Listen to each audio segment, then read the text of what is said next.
patients and families to better understand and serve them. For the past 15 years, she has also worked as a speaker, teacher, and coach, designing and leading the multisensory workshops and courses that help individuals and groups navigate burnout, discover meaning, and build deeper connections with themselves and others. So let's welcome Ellen Tanner.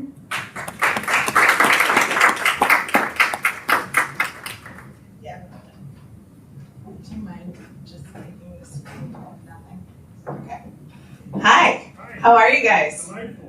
I'm so excited to be here. So because everyone's been sitting for a minute, do you mind just standing up and let's do like I'm not gonna make you talk or mix or do any icebreakers, but we can just do like a breath with me. It's called joy breath. So I'll yell it out. Okay. All right, so we're gonna go up on the inhale, down on the exhale, halfway. Inhale out. Don't hit your neighbor. Exhale. Inhale up. And then you're a big sigh down. Okay. Thank you. Okay. I love joy breath. It's one of my faves. So I'm super happy to be here. My husband, Kevin, is right there, and I'm going to refer to him a few times. Yes, he does deserve a round of applause. He puts up with a lot. So anyway, I'm going to refer to him a few times in the story today, and I just wanted you to know who I was talking about. So really quickly, I met Alexis, Kevin and I met Alexis in the fall at RAC, the Regional Arts Commission's Arts and Health Symposium. We were kind of table mates, and there were no other tables at the symposium, and so we got to be good buddies and kind of took care of each other over the course of that time. I was so taken by the magazine because we don't see those anymore. Like, we don't get to touch things and like look at things and feel them. And it was so beautiful without even reading it, just stunning. So I immediately bought the first 2 issues.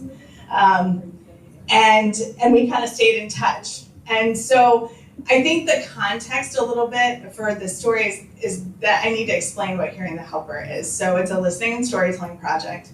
As Alexis said, I'm an OT of 20 years, and I've experienced a lot of burnout myself, sort of accelerating and cyclical burnout. And I've watched it across industries. And when I was in education, educators thought it was an education problem. And when I was in the hospital or in rehab, it was a healthcare problem. And when I was working with social services, it was a social service problem. But really, it's a helping profession problem. And now we have like broad sweeping burnout in a lot of places, and that's a cultural problem. But there is a unique issue with burnout among helping professionals. And so, we end up healing thyself, right?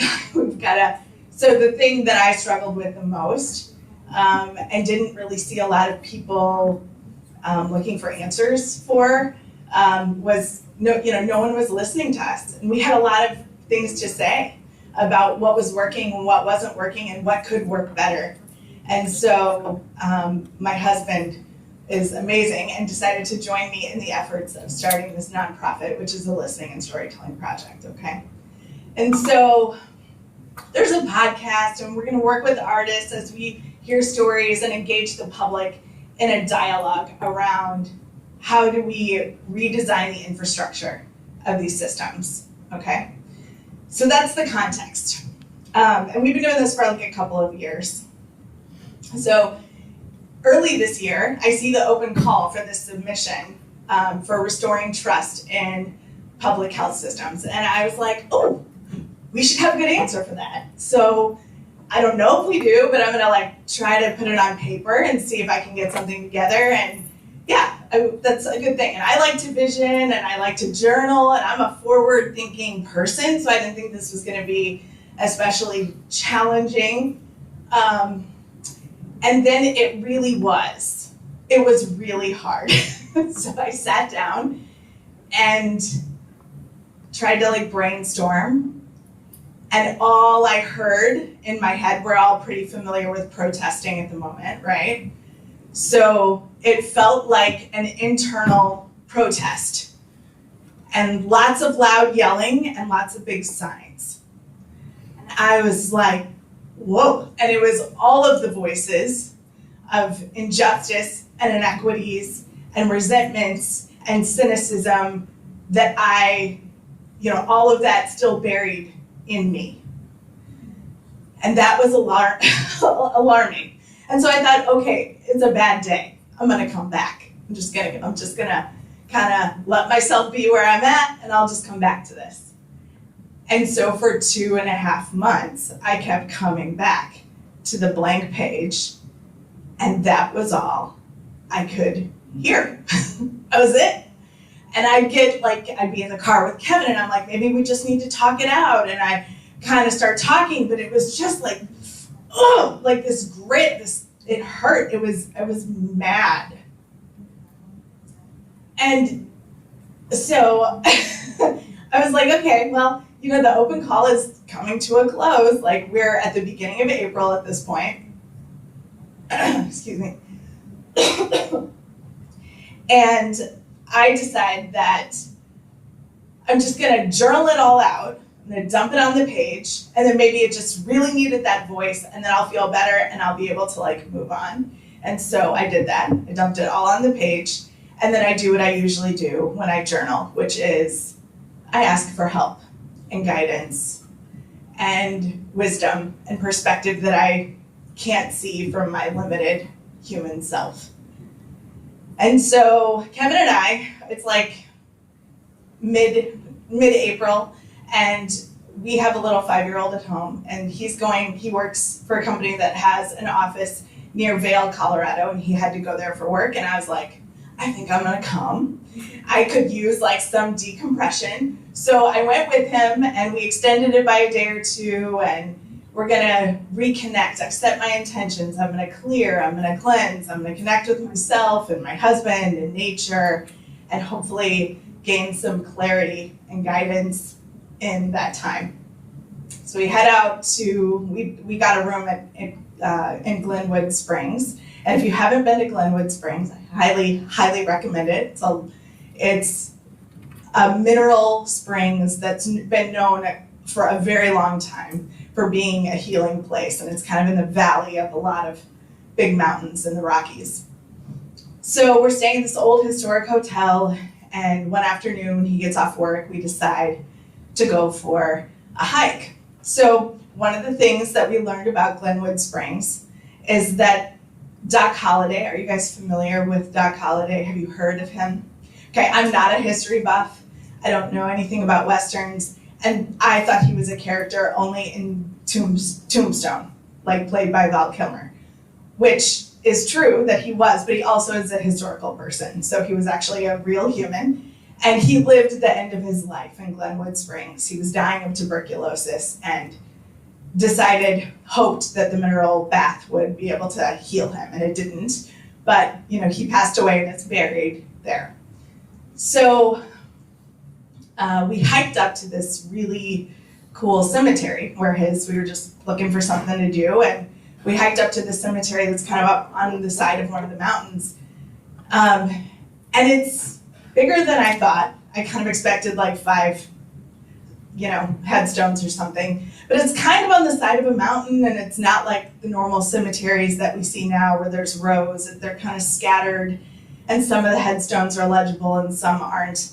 But there's a lot.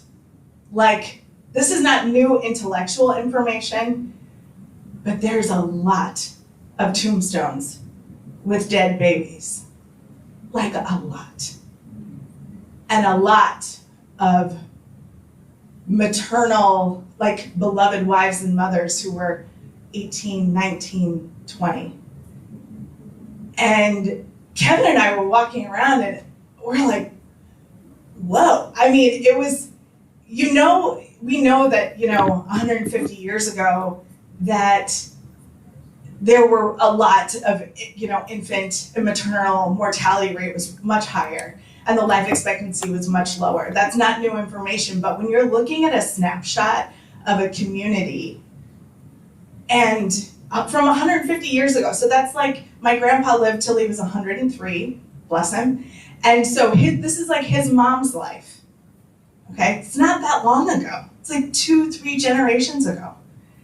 And we're walking around going, oh my God, like, look at, even the most affluent people who could buy plots to be buried in they were doctors or dentists or whatever. And they were 35 to 55. And if you lived to 65, you lived a long life. There weren't very many of those headstones. And if you lived past that, you were almost non-existent. And so, here I am in this place of like real resentment with these really flawed systems, okay? So I live in them, and I see all of the injustices and the inequities and the flaws and the bias and the harm, and having a really hard time seeing my way out of that. And in this moment, I felt like this huge lens just flipped. And I realized I'm 44 and Kevin's 50. And if I'm 44, I would have been buried in that cemetery at 36 because I'm a cancer survivor. I am very fortunately a cancer survivor from Hodgkin's lymphoma. I had stage 4 cancer when I was 36. He would never have lived beyond 3 months. Kevin was born with a condition called pyloric stenosis, and he had to have a huge surgery that cut him all the way open because they didn't have further technology, they didn't have scopes and lasers and things like that back then, and he would have died at 3 months old. Neither of us would have been walking through that cemetery that day, if not for these systems. And, this is, for context, this is 2-3 months ago, and we're thinking about, we're beginning to see the dismantling of all of these big public health regulatory bodies and all of these dismantling of things, defunding of things, and realizing, I try to be a pretty educated citizen, but there's a lot of things that I just kind of trust that my tax money is going where it's supposed to go, and, I want to contribute, I'm here, that's it, it's my duty, and I'm learning about all the places my taxpayer money goes, and feeling, kind of amazed that I didn't know about it sooner. And so, in that context, I'm thinking, oh my God, all we do is complain about these systems. We see all the flaws. But the thing is, the systems we live with now are the shade from a tree that was planted by the people that died in that cemetery. The system we have now was their dream because they died from dysentery, right? And people in other parts of the world still do. And yet, we don't say thank you. We're so many generations from that we forget. That's like a thing. Like, we stand on the safety and the convenience and the comfort and the protection of this invisible bureaucracy that has been woven beneath our feet like a trampoline. And if it weren't there, we'd just fall, right? We'd just fall. And this was like a really sort of breathtaking, not necessarily in a good way. It was like, wow, I can't believe how much I've forgotten or didn't even think about. It just reflected back to me my privilege. So, one of the things, before I move on, I have to use notes because, I'll forget. I really realized that I had been taking the harms that are being caused, that providers are taking on and patients are taking on and clients and community members, we're all being harmed in different ways, but I was taking them so personally. And I realized, these systems, while certainly biased and corrupt and harmful, and often done with intention, also were created from a completely different kind of consciousness a long time ago. And it's just time for an upgrade. The same way I live in a really old house that has a roof that is leaking and has bathrooms that need to be repaired, I was like, it's just time for renovation. We have outgrown these systems. They are harming us now. They served their purpose, and it's time to level up, right?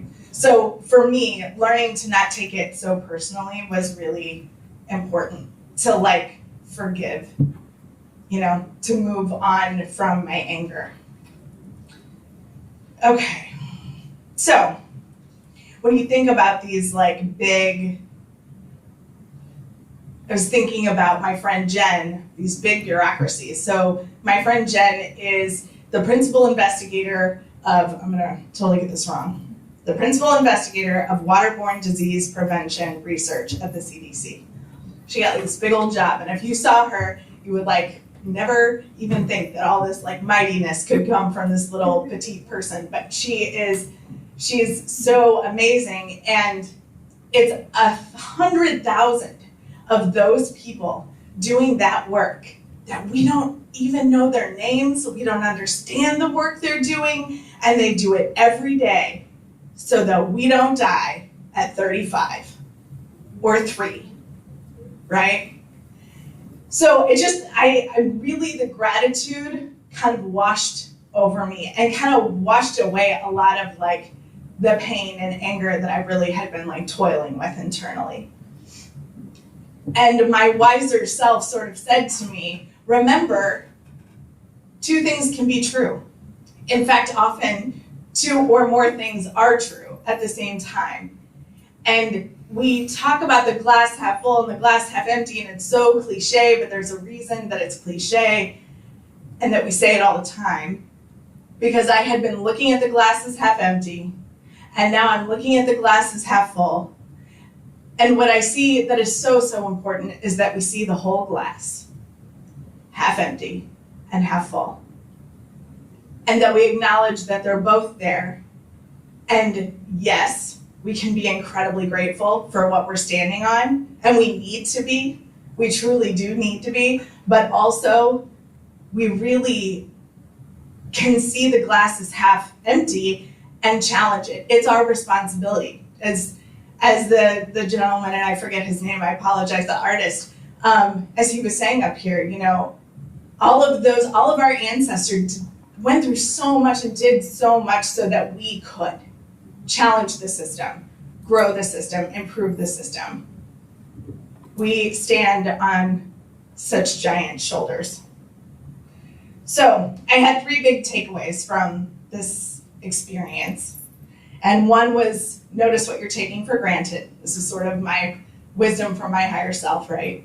Notice what you're taking for granted and say thank you. And not once, but over and over again. Keep remembering the invisible web you're standing on.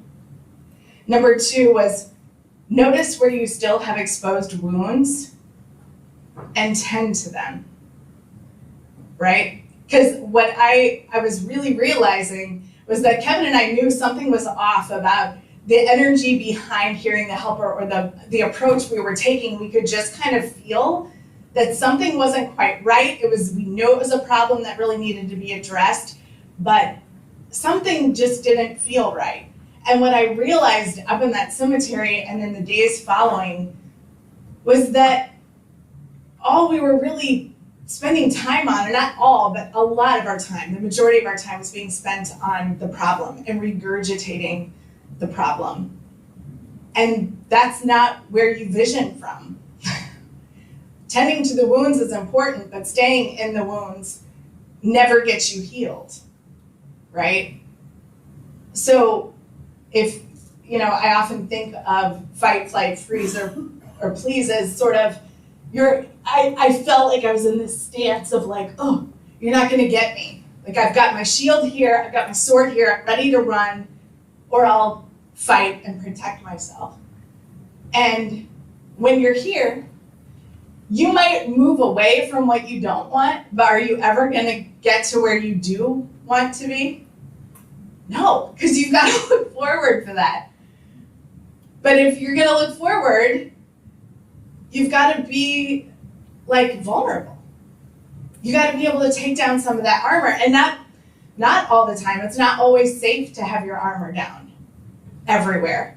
But you've got to find one corner where you can feel safe enough in that space to take down your armor and tend to your wounds and feel and create and rest and play. And it's in that space that we begin to dream. And you can see the future, and you can decide where you want to go, and you can make a map to get there. So, once you've laid down your armor and your sword, Ellen, what do you dream of seeing? And so Kevin and I have spent the last couple, I guess, where are we at? We're like 2 months of this in. And we've had this wonderful cascade, as the universe would have it, of insights and guidance and connections and like evolution of our hearts and our minds and the way that we're restructuring our approach, our artistic endeavors around this mission. We're working really hard to help it reflect these insights. So I wanted for you guys to take a moment, and you can say it out loud, or you can write it down in your journal, or you can do nothing, whatever serves you best. But I'm curious, one, what have you been taking for granted? Does anybody have something that they can think of that they have been taking for granted around our public health systems that they want to share?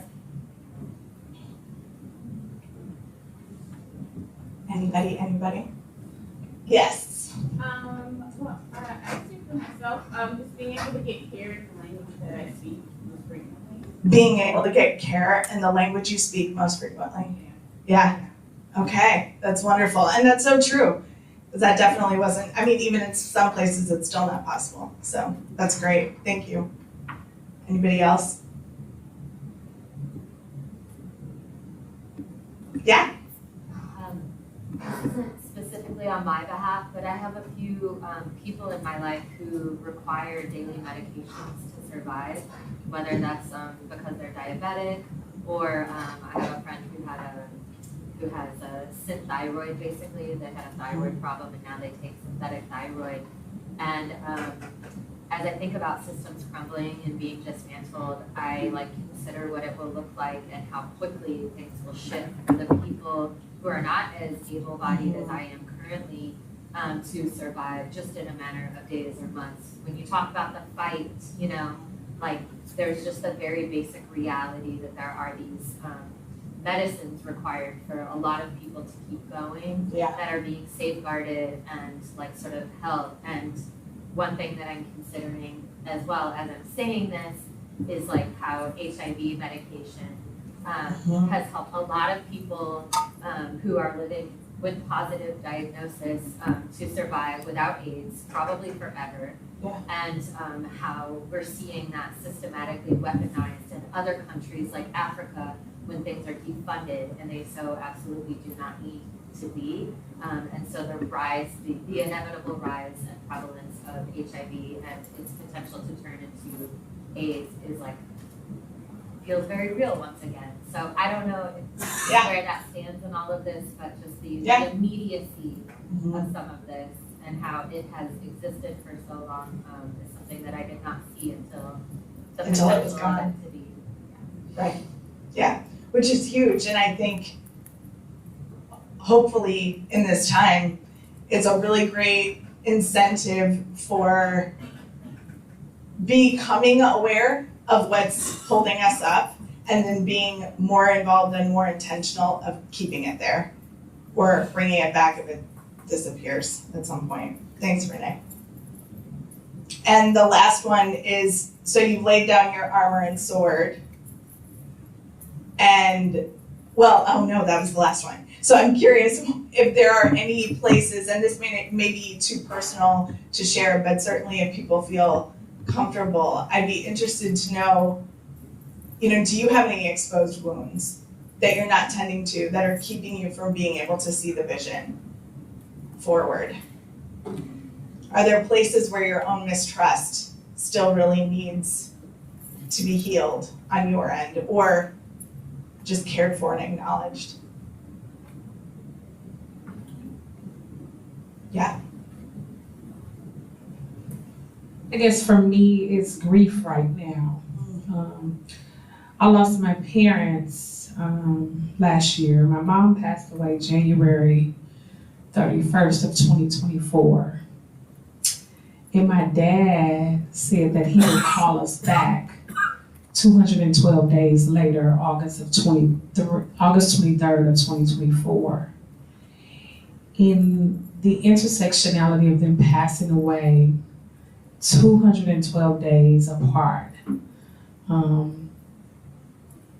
is still sticking with me, right? Father's Day was just last week, and that grief piece catches you off guard.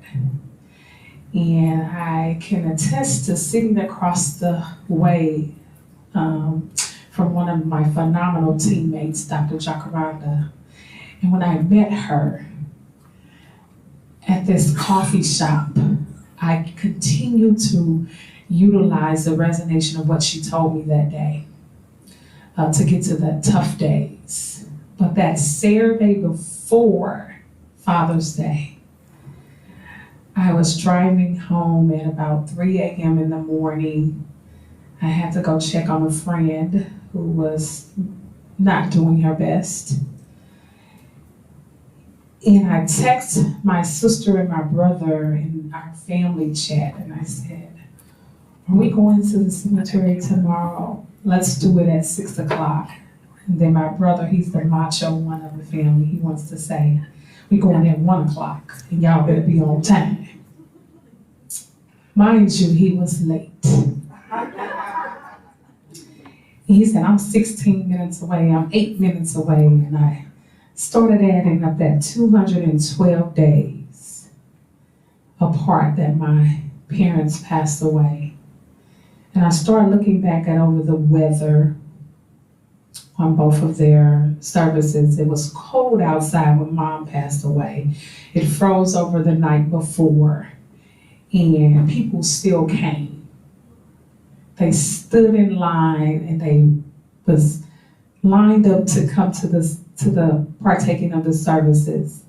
And it was warm on that day for my dad. And people stood in line out front and they just came in. And then several days after, I started my role. And I didn't know how I was gonna pivot after not having them here.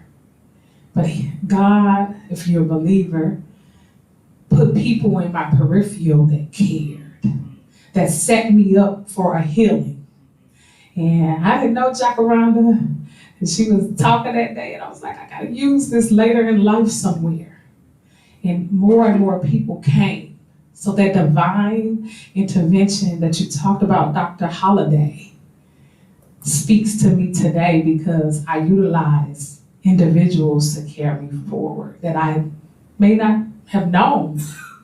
So utilize some of this information this great woman is giving, and I want to just say it's keeping me 3 days or 4 days later after Father's Day.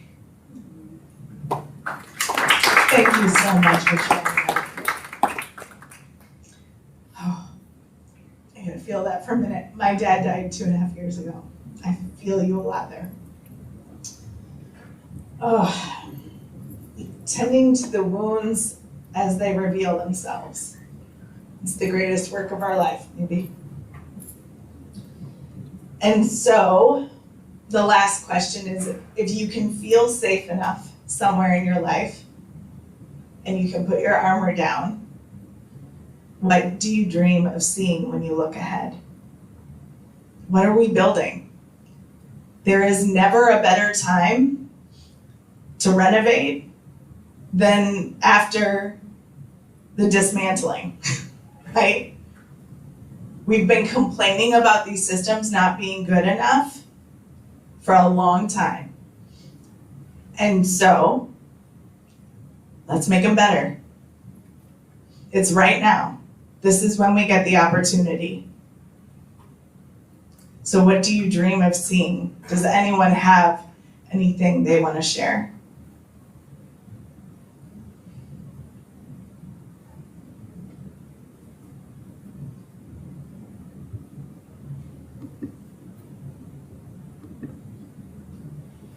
It's been real easy to live in silos and assume there's no connection. And it's so healing to gather with others that I didn't know I had a connection with, who also have a vision for something new. I came because I've known Ellen's parents forever, and I know how proud they are of her, and I'm delighted to discover so many rich resources at this table. And the next gathering, there'll be even more resources that I'm able to connect with. And for that, I'm very grateful. Thank you, Ellen. Thanks, Phil. Anybody else got any dreams they want to share?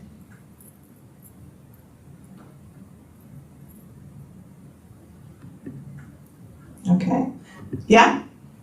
I was holding back because I already talked. It's okay. Sorry, I don't want to take up too much space, but building off of that, just the collectivizing, like I feel like so much of the conversations today have been around just like the various roles and the ways that we show up for each other, and undoing perfectionism, and this idea under, in particular, this like Western capitalist society that we have to do it all, is something that like I at first like was afraid to kind of undo in myself, that I can't be and do all the things or know how to do all the things and show up in all of the ways, but that can actually be part of the healing, is knowing that we can show up with what we do have, and finding and building the network and the community, that not only are we providing like a deeper, more sustainable like safety net, but we're also like building a relationship. And so in kind of acknowledging that we need each other, that we aren't able to just exist in these silos, is part of the healing work, not just because we can stop trying so hard, but because we can like see the gifts in each other more fully, and lift up the gifts in each other more fully, and learn from each other more fully. And at this table earlier, we had a conversation about mutual aid briefly.